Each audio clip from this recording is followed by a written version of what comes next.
রাজবাড়িতে আসবো আর ঘুরতে যাব না তা তো হতে পারে না। বাচ্চারা বায়না শুরু করেছে যে আন্টি চলো আজকে আমরা ঘুরতে যাব। তা আজকে ছিল 16ই ডিসেম্বর, সবাইকে নিয়ে বেরিয়ে পড়লাম। তো হ্যালো ফ্রেন্ড, আসসালামু আলাইকুম, সবাই কেমন আছেন? আশা করছি সবাই অনেক ভালো আছেন। আলহামদুলিল্লাহ আমি অনেক ভালো আছি। দেখতেই পাচ্ছেন বাচ্চাদের সাথে নিয়ে আমি আর আমার বড় ভাবি চলে যাচ্ছি ঘুরতে। তা আমি ঠিক জানতাম না যে আজকে মেলা হচ্ছে। তা হঠাৎ করে বাইরে গিয়ে দেখি যে অনেক মেলা হচ্ছে 16 ডিসেম্বর উপলক্ষে। মানে প্রত্যেকটা জায়গায় আজকে মেলা বসেছে। তা বাচ্চাদেরকে নিয়ে অটো ঠিক করে চলে গেলাম রাজবাড়ি বাজারে। রাজবাড়িতে যাচ্ছি, আপনাদেরকে দেখাবো না তা তো হতে পারে না। তা আমাদের রাজবাড়ি শহরটা আপনাদেরকে একটু একটু করে দেখিয়ে দিচ্ছি। দেখুন আমাদের শহরটা কত সুন্দর, নিরিবিলি একটা শহর। এই তো বাজারের মধ্যে চলে এসেছি। এটা আমাদের রাজবাড়ি মার্কেট, মানে বড় বাজার বলে আর কি এটাকে। এখানে সব কিছুই পাওয়া যায়। তারপরে এই তো পাঁচতলার সামনে চলে এসেছি। তাই হেঁটে হেঁটে সবাই ফুচকার দোকানে যাচ্ছি। এই ফুচকাটা নাকি অনেক মজা। তা আমি এর আগে একবার এসে খেয়েছিলাম, তা আমার অতটা তখন ভালো লাগেনি। সবাই বলল যে এই ফুচকাটা অনেক মজা, তাই বাচ্চাদেরকে নিয়ে এখানেই চলে আসলাম।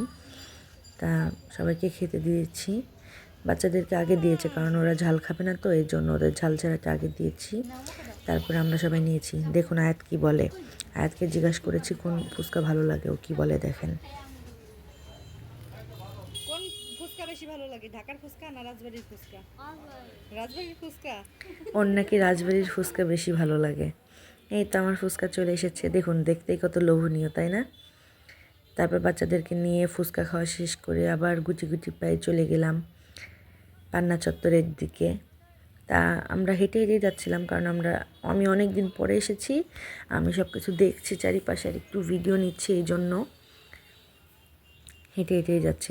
জেলা প্রশাসকের সামনে দিয়ে যাচ্ছি, জেলা প্রশাসকের বাড়ির সামনে দিয়ে। অনেক সুন্দর করে সাজিয়েছে, আর রাস্তার মাঝে যে গাছগুলো আছে সেই গাছগুলো অনেক সুন্দর করে সাজিয়েছে। তা সবাই মিলে তো চলে যাচ্ছি হেঁটে হেঁটে পান্না চত্বরের দিকে। তা আমি জানতাম না আসলে এখানে মেলা হচ্ছে। তা গিয়ে দেখি অনেক সুন্দর মেলা বসেছে, রেলের মাঝে অনেক বড় মেলা হচ্ছে। তো চলে এসেছি পান্না চত্বর।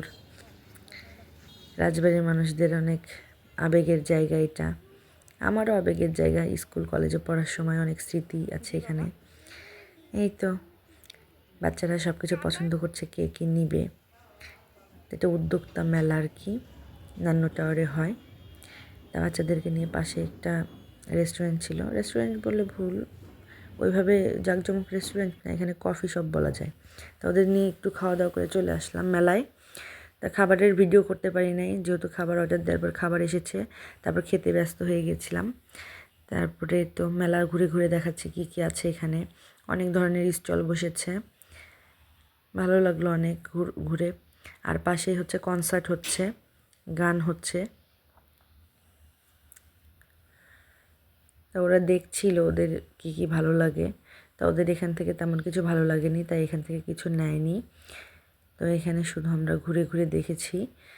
আর এই তো দেখাচ্ছি কনসার্টের জায়গাটা, অনেক বড় করে প্যান্ডেল করা হয়েছে, সাজিয়েছে অনেক সুন্দর করে, স্টেজ সাজিয়েছে অনেক সুন্দর করে। তারপর আমরা আবার মেলার এই পাশের দিকে চলে যাচ্ছি। অনেক ভিড়, তো এই কারণে সেইভাবে ভিডিও করতে পারি নাই। যেভাবে যতটুকু করেছি কষ্ট করে দেখে নেবেন। আর আজকের ভিডিওটি অনেক বড় হয়ে যাবে, কারণ আমি লং ভিডিও অনেক দিন ধরে দিই না, তাই আজকে একটু লং ভিডিও দিব। তারপরে এই তো বাচ্চারা সব কিছু দেখছে, পছন্দ করছে, ওদের পছন্দ মতন সব কিছু কিনে দেওয়া হয়েছে, কিন্তু সেগুলো আর দেখানো হয়নি কারণ আমি ভিডিও করতে পারি নাই। বুঝতেই তো পারছেন এতগুলো বাচ্চা নিয়ে গেছি, এই কারণে ওইভাবে ভিডিও করতে পারিনি। তাই যেটুকুই করেছি সেটুকুই আপনাদেরকে দেখালাম।